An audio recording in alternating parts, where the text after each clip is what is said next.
My name is Yang Yulo, and this is my final project video for the Digital Visual Effects class. So let's get started. The topic that I came up with is shadow morphing.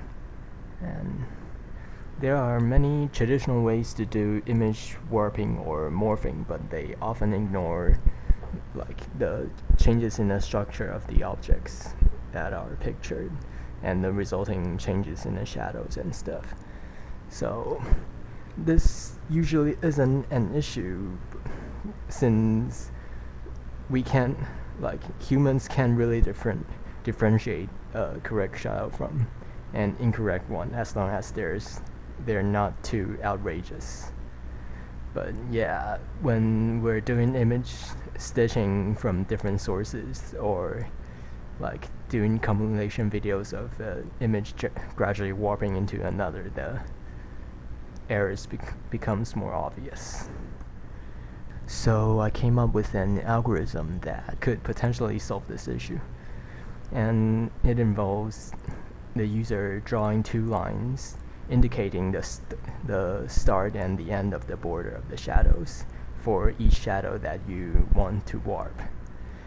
And then we can gather points from either side of the border to build a profile for how the shadow affects the colors of the object.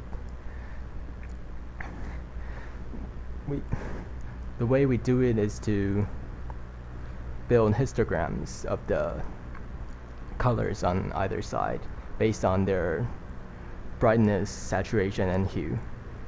And of course it's gonna have to go through a Gaussian filter so that the individual differences doesn't affect the results too much. And then we calculate the average brightness and saturation. The purpose of this is to give us a general idea of the difference between the two sides so that we will be able to match what could potentially be the same color on the illuminated side and the shaded side together using a Rorschach loop. And so after we obtain a matching between the colors, then we can use those matches to build a mapping between the illuminated colors and the shaded colors. And then the pixels in the region between on the border can be dealt with using linear interpolation. And so we got the mapping we wanted.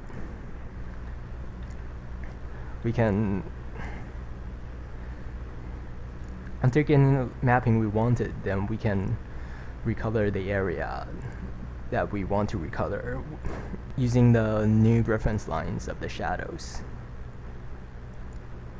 And so this is the pseudocode of the algorithm I devised. Okay, so this method should be robust against objects that have regular patterns on them, like checkered patterns, or when the shadow shifts the hue of the colors. Normal shadows tend to make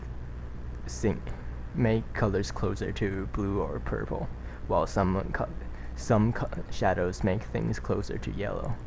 And this deals with that, since we don't simply map the colors together according to their brightness and saturation.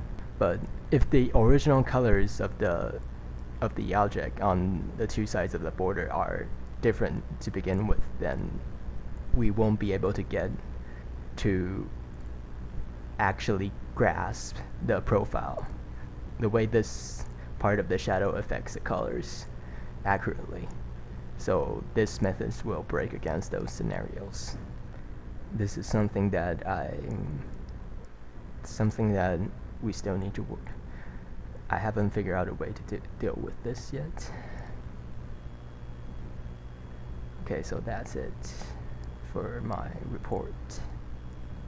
Thank you.